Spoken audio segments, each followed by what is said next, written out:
对大多数人来说，结婚之后生儿育女是再自然不过的事情。孩子是夫妻爱的结晶，是夫妻共同生命的延续。然而，有数据显示，在新加坡每7对夫妻当中，就有1对面对不育的问题。为什么现代人求子越来越难呢？还有民间流传着五花八门的生育偏方，备孕夫妻该不该尝试呢？生孩子要趁早，我们赶紧去找答案吧。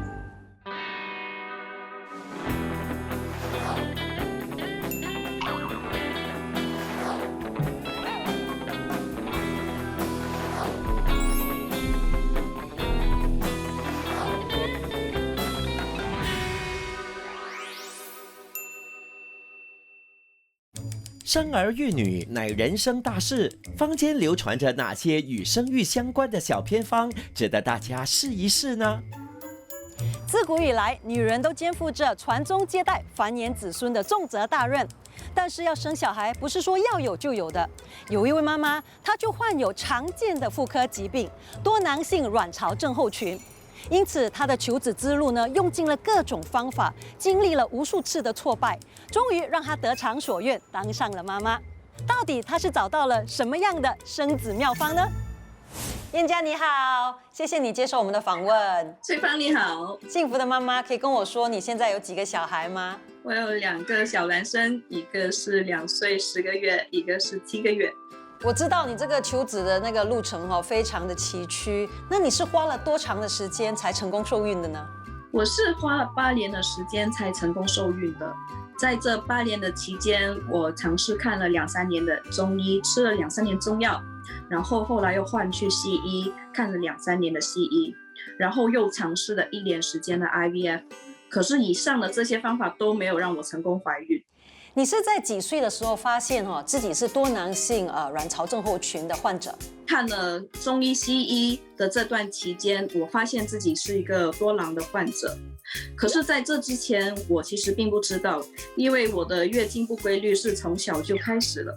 多囊的患者以我为例，就是会体型上比较胖，每个月的月经不规律，排卵也是相对比较困难，有时候那个月也不排卵，有时候排出来的卵泡呢也不是一个优势的卵泡，所以就造成我很难怀孕。所以当时候我就请了一个私人的健身教练，然后每一个星期呢就做2到3次的有氧和无氧运动辅助，然后后来呢我的新陈代谢提高了，血液循环也好了，然后呢我的排卵呢也变得规律了。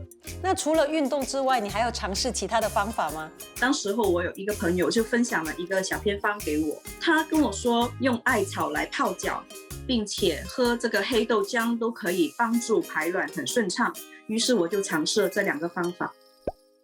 将这个艾草的药包呢，用这个烧水先泡10分钟，之后就将这个水呢放凉之后就可以开始泡脚了，就泡20到30分钟，就以自己的身体发热出汗为止就可以了。从月经结束之前的1、2天就可以开始泡，直到排卵前的1天停止。这段时间我们也可以喝黑豆浆。以我个人经验来说，喝了这个黑豆浆呢，每一个月的那个卵泡呢会变得又大又圆。Dr. Chua， 多囊性卵巢症候群到底是什么问题？它有哪一些的一些症状呢？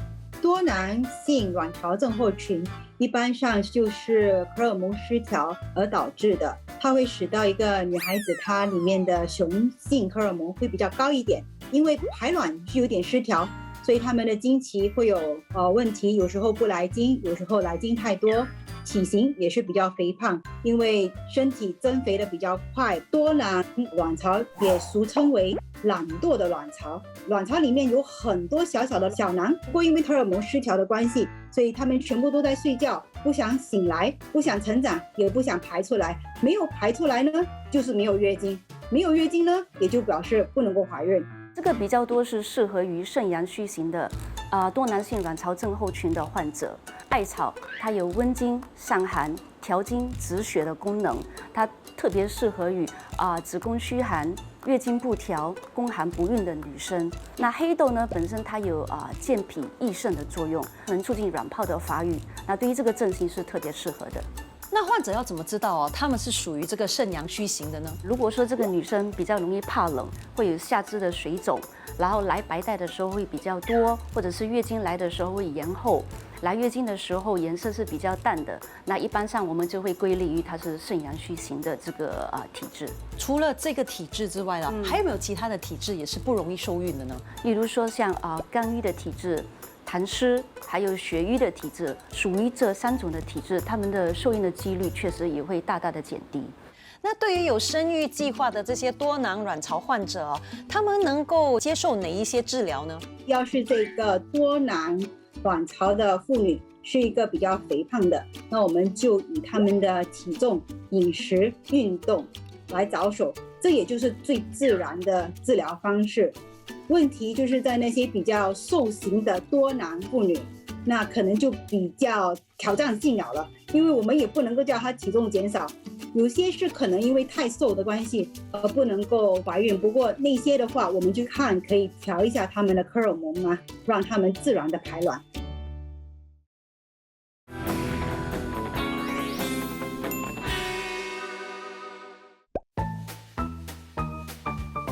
生小孩呢，需要夫妻之间的配合还有努力。那有时候生不出小孩呢，老公也有责任。一谈到男性不育啊，就会想到壮阳。今天呢，要为我们的男性朋友们来谋福利。除了网罗了世界各地流传的壮阳食物之外呢，还请来了嘉宾郑可唯 ，Hello， 还有我们的中医师江医师，还有我们营养师子豪，欢迎大家。好，你们看到我桌上哦，摆满了号称是世界各国许多男性都推崇，为什么？就是为了想要壮阳。是，那我就要请可唯来玩个小游戏，好不好？我手上呢有这5个国家的卡片，好，那你来猜一猜，这一些不同的食物会是属于哪一个国家的男性所相信的壮阳食物？我们这边有坚果，有海藻，有蜂蜜，有海鲜，像生蚝和虾，还有韭菜。好，那我觉得海鲜算是美国吧。中东来讲，会不会是蜂蜜？坚果类，我觉得比较属于洋人的做法吧，所以德国。韭菜，韭菜我觉得是中国。海藻或许是英国吧，不晓得。我只能说，可唯在壮阳这一块呢非常厉害，真的吗？全部都答对，真的哦，真的全都答对，太厉害了。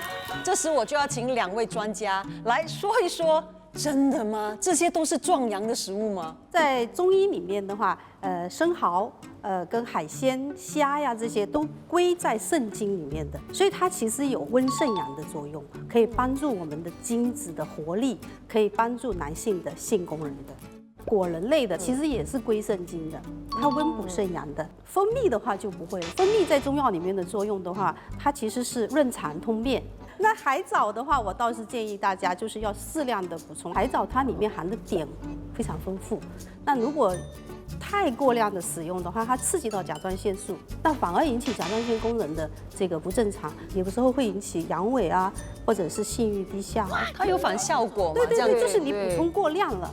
那韭菜在中医里面也叫做起阳草、壮阳草，它可以温补肾阳的。其实营养学里面没有壮阳的这个观念，更多时候是属于所谓的功能性的补充。在精子的那个生长成熟的这个过程，包括前列腺的那个分泌前列腺液的整个制造过程当中呢，里面有一些微量营养素很重要，比如说像锌，另外还有一些锰啊、维他命 E 等等，像生蚝啊、海鲜类，它的那个锌的成分就很高。这些里面呢，其实都有一些微量营养素，针对男性的生殖健康进行一些所谓的功能性的一个补充，但是呢，它并没有一个所谓的壮阳的一个效果。有些人也会吃生鸡蛋哦，还是加在啤酒内直接这样喝，这个有没有医学的根据？其实我不建议吃生鸡蛋，它里面可能或多或少都含有一些细菌，容易引起急性肠胃炎的。补阳它不是只针对于男人的，其实我们讲的肾虚的话呢，它包含了肾气虚、肾阴虚、肾阳虚，还有个肾精虚。壮阳只是补肾阳，只是补了1/4。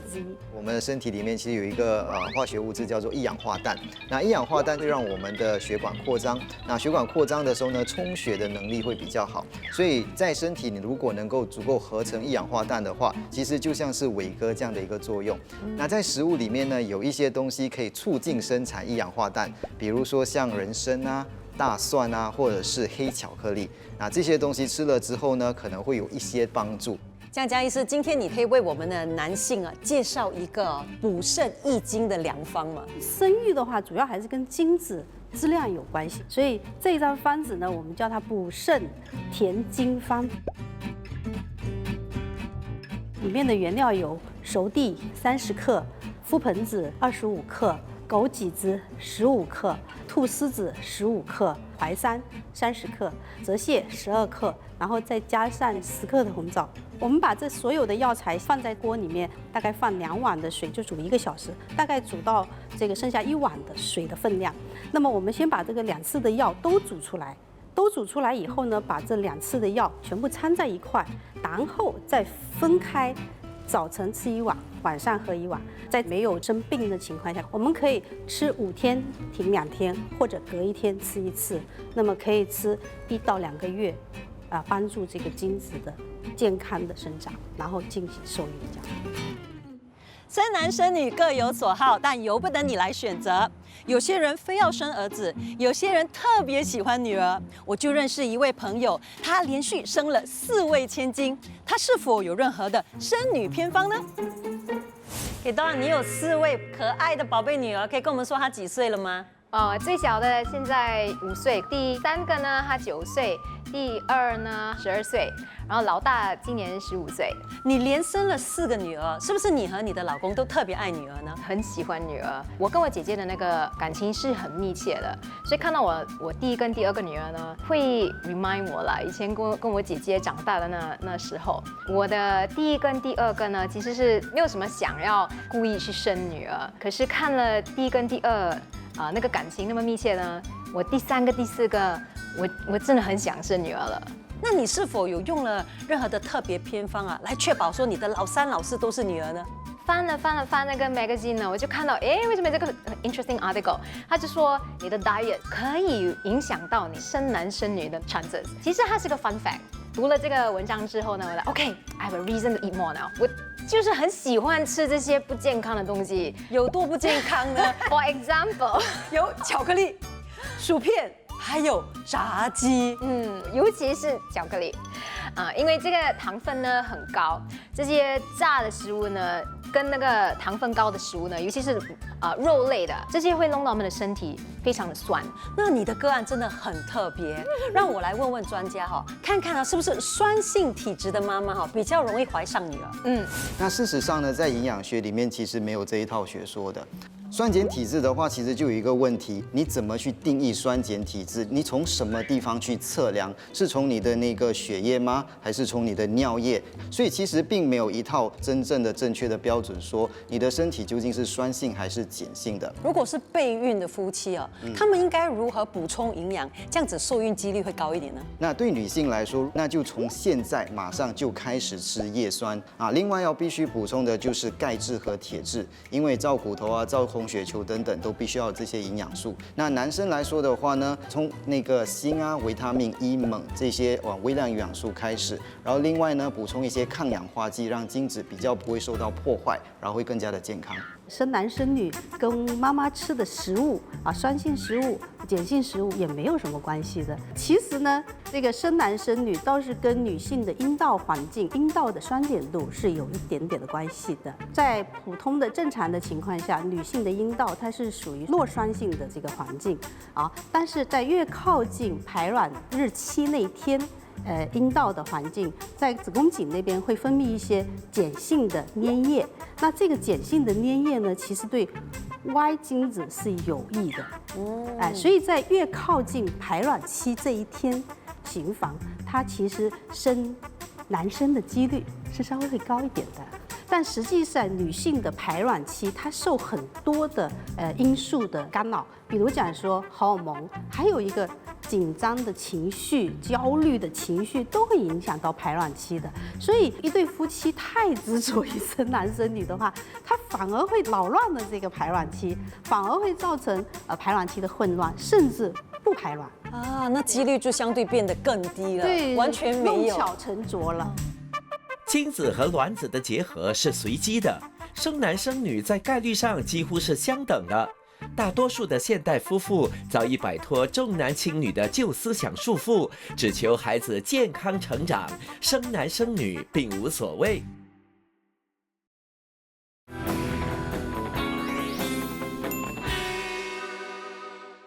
能怀上小孩呢是一件非常幸福的事，可是对有一些人来说，怀孕的时候是非常辛苦的一件事。但是在我身旁这位美丽的妈妈，对她来说是一件非常无敌幸福的事，对不对？非常享受，对吗？非常享受。我怀孕的时候，我很幸运，我没有害喜的现象。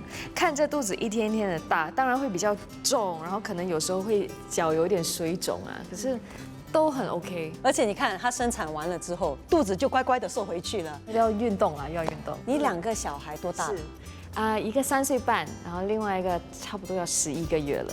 我觉得当妈妈真的是让我学习到很多，尤其是耐心。对小孩，我觉得要充满爱。